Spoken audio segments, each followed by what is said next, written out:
और रुख करेंगे अब देहरादून का, जहां से बड़ी खबर सामने आई है। दरअसल मौसम विभाग ने अलर्ट जारी किया है। अगले 2 दिन के लिए भारी बारिश का अलर्ट जारी किया गया है। पर्वतीय इलाकों में भारी बारिश का येलो अलर्ट जारी किया गया है। तो आज देहरादून, उत्तरकाशी, नैनीताल, बागेश्वर में भारी बारिश के आसार जताए गए हैं। 14 जुलाई को बागेश्वर, पिथौरागढ़ में बारिश हो सकती है। मौसम विभाग की तरफ से ये अलर्ट जारी किया गया है। तो मौसम विभाग ने अलर्ट जारी किया है। अगले 2 दिन के लिए भारी बारिश का अलर्ट जारी किया गया है मौसम विभाग की तरफ से, जिसमें पर्वतीय इलाकों में भारी बारिश का अलर्ट जारी किया गया है। भारी बारिश का येलो अलर्ट जारी किया गया है। आज देहरादून, उत्तरकाशी, नैनीताल में भारी बारिश के आसार जताए गए हैं। भारी बारिश की संभावना जताई गई है। 14 जुलाई को बागेश्वर, पिथौरागढ़ में बारिश हो सकती है। मौसम विभाग की तरफ से ये बातें कही गई हैं। मौसम विभाग ने अलर्ट जारी किया है।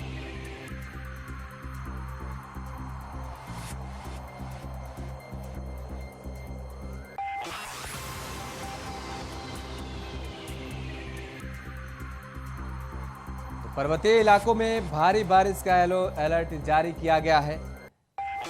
आज देहरादून, उत्तरकाशी और इसके साथ ही नैनीताल में भारी बारिश के आसार जताए गए हैं। भारी बारिश की संभावना जताई गई है मौसम विभाग की तरफ से। पर्वतीय इलाकों में भारी बारिश का अलर्ट जारी किया गया है।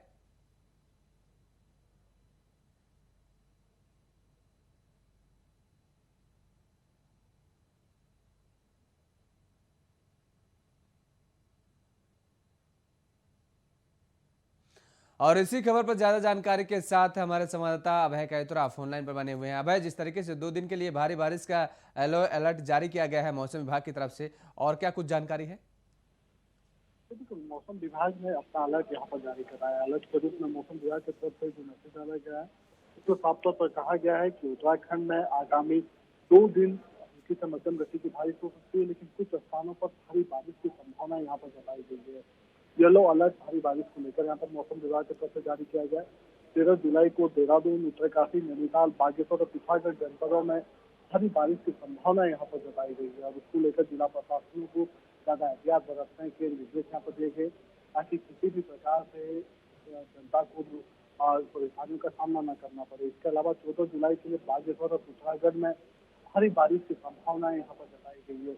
ये कहा जा सकता है कि मौसम विभाग लगातार यहाँ पर अपनी तरफ से हिदायतें जारी कर रहा है। जिस प्रकार से मौसम का अपडेट आ रहा है, तो उसको देखते कह सकते हैं कि उत्तराखंड में आने वाले अगले 48 घंटे जनता के लिए परेशानियों भरे हो सकते हैं। तो ऐसे में जो लोग चारधाम यात्रा के ऊपर निकल रहे हैं या फिर दूसरे पहाड़ी मार्गों पर जो लोग जा रहे हैं, तो कम से कम मौसम के इन दिशा निर्देशों का पालन जरूर करें। उसके अनुसार ही अपना रूट यहाँ पर तय करें, ताकि वो किसी भी परेशानी से बच सके। इसके साथ साथ मौसम विभाग ने खासतौर पर जिला प्रशासनों को नदी किनारे जो लोग रह रहे हैं, उन लोगों को एहतियात के तौर पर सुरक्षा के लिहाज से सुरक्षित स्थानों पर शिफ्ट करने के लिए कहा है, ताकि बारिश के समय, भारी बारिश के समय जो नाले उफान पर आ सकते हैं, नदियां उफान पर आ सकती है, उससे उन्हें किसी प्रकार का नुकसान ना हो। तो क्या मौसम विभाग की तरफ से जारी येलो अलर्ट जारी किया गया। अब जिला प्रशासन अपने स्तर पर उन सब चीजों की बिल्कुल। यहाँ पर निगरानी कर रहा है और उत्तराखंड में भारी बारिश को लेकर इस तरह से सरकार को भी ज्यादा सजग रहने की जरूरत है। जी चलिए, अब आप हमारे साथ बने रहिए और आपका रुख करेंगे। तो भाजपा में इन दिनों चल रहे कार्यकर्ताओं के प्रशिक्षण शिविर को मूर्त रूप दिए जाने की तैयारी भी की जा रही है। भाजपा ने मंडल और जिलों के प्रशिक्षण कार्यक्रम समाप्त होने के बाद अब 19, 20 और 21 जुलाई को काशीपुर में प्रदेश स्तरीय प्रशिक्षण शिविर का आयोजन किया गया है, जिसमें केंद्रीय नेतृत्व से भी महत्वपूर्ण नेताओं ने के आने की संभावना जताई जा रही है। तो बीजेपी कार्यकर्ता प्रशिक्षण शिविर में की तैयारी में अब पूरी तरीके से जुटे हुए नजर आ रहे हैं।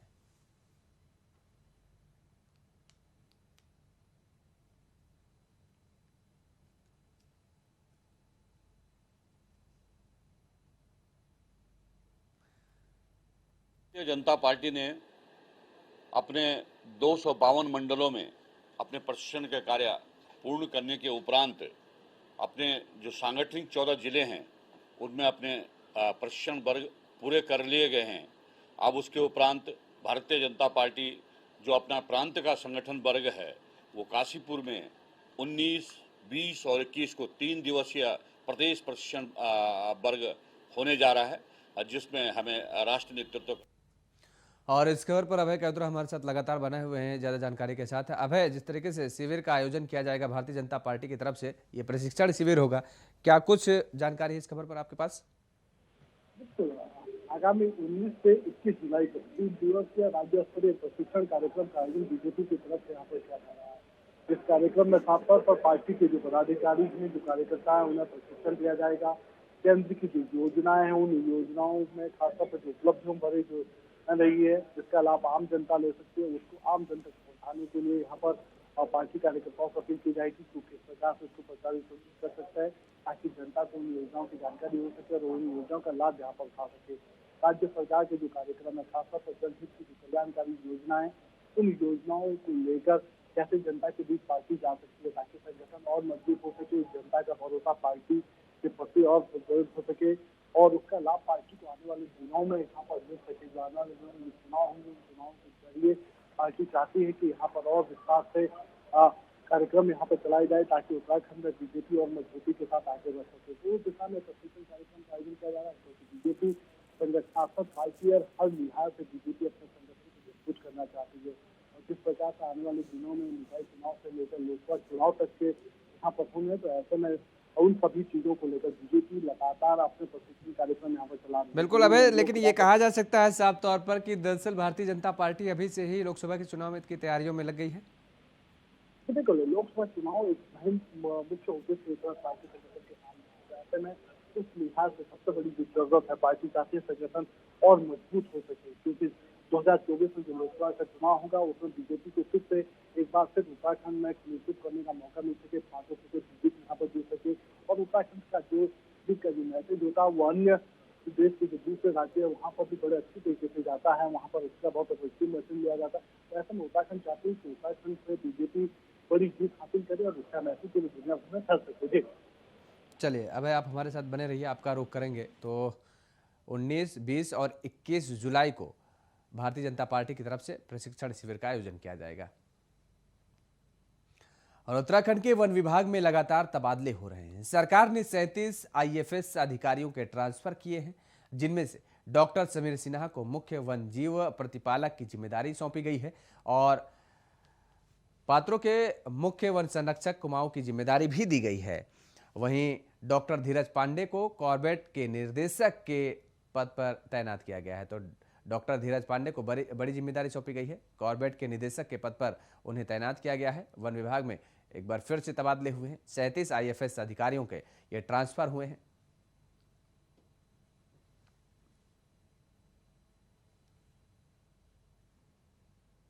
और इस खबर पर भी हमारे साथ हमारे संवाददाता अभय कैतुरा लगातार बने हुए हैं। अभय, वन विभाग में तबादलों की सूची एक बार फिर से सामने आई है।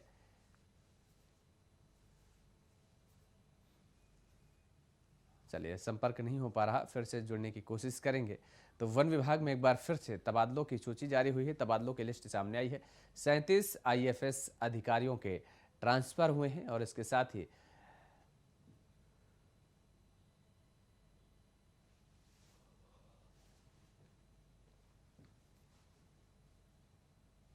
और 18 जुलाई को होने वाले राष्ट्रपति चुनाव को लेकर भाजपा नेताओं में खासा उत्साह देखने को मिल रहा है। आज संसदीय कार्य मंत्री प्रेमचंद अग्रवाल मतदान को लेकर ट्रेनिंग लेने दिल्ली रवाना हुए हैं। उन्होंने बताया कि दिल्ली में होने वाले प्रशिक्षण को 16 और 17 जुलाई को देहरादून में विधायकों व मंत्रियों के साथ साझा किया जाएगा, जिससे उन्हें चुनाव मतदान में किसी प्रकार की दिक्कत न हो। लिहाजा तमाम जनप्रतिनिधि राष्ट्रपति चुनाव को लेकर तैयारी कर रहे हैं, जिससे एनडीए उम्मीदवार द्रौपदी मुर्मू को भारी मतों से विजयी बनाया जा सके।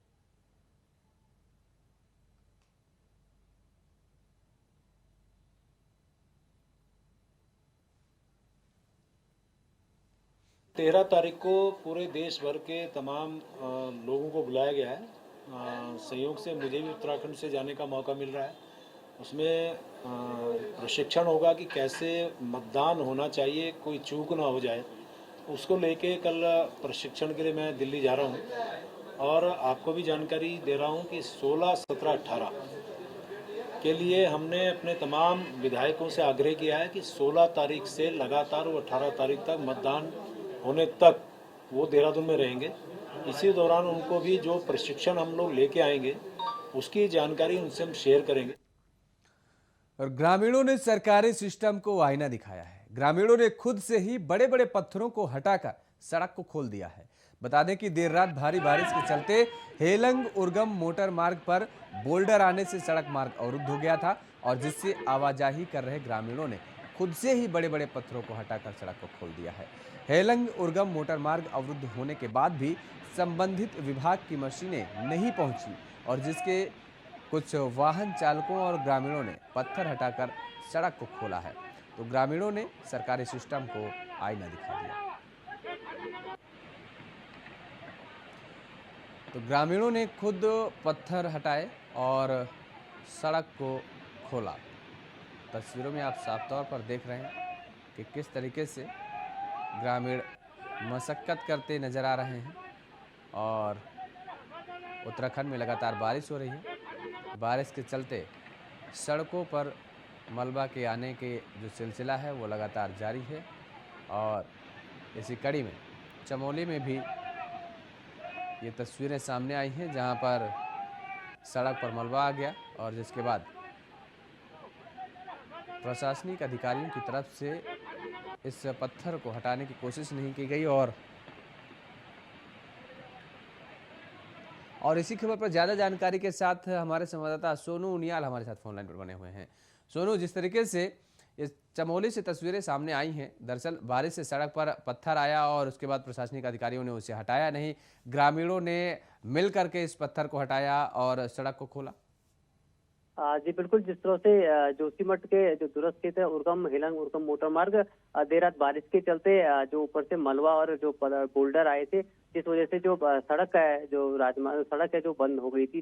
जिसके बाद सुबह जब ग्रामीण अपने काम से बाजार की ओर आए तो उन्होंने देखा जब रास्ते में रोड बंद है तो सारे ग्रामीणों ने अपने स्वयं श्रमदान करके बड़े बड़े पत्थरों को खुद हटाकर रोड को सुचारू किया। जिस तरह से जो सरकारी अमला है वो कई देर तक रोड बंद होने के बावजूद भी नहीं पहुंचा था, जिसके बाद स्वयं ग्रामीण सड़कों पे उतरे और जो पत्थर हैं भारी भारी पत्थर है उनको अपने जो ताकतों से उनको हटाकर फिर रोड को सुचारू किया। जी सोनू, बिल्कुल प्रशासनिक अधिकारियों की तरफ से क्यों नहीं यहाँ पहुंचा गया, क्यों नहीं मलबे को हटाया गया, क्यों नहीं सड़क को सुचारू रूप से चालू करवाया गया, कोई बयान अब तक आया क्या?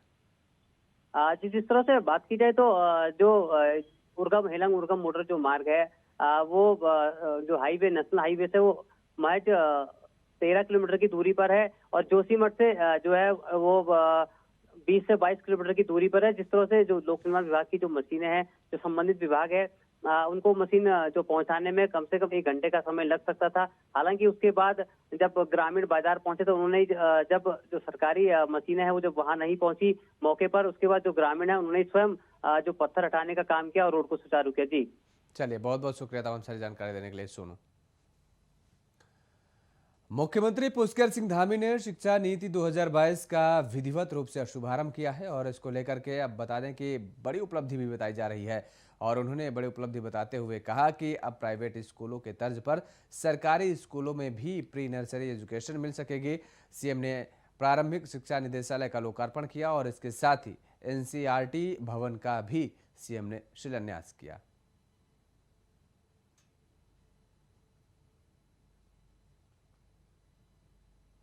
देश के अंदर नई शिक्षा नीति आई और आज उत्तराखंड के अंदर हमारे देश के शिक्षा मंत्री श्री धर्मेंद्र प्रधान जी और हमारे उत्तराखंड के शिक्षा मंत्री भाई धन सिंह रावत जी, उनके अथक प्रयासों से यहाँ पर आज बाल बाटिका और नई शिक्षा नीति का यहाँ पर लागू हो गई है, नई शिक्षा नीति प्रारंभ हो गई है।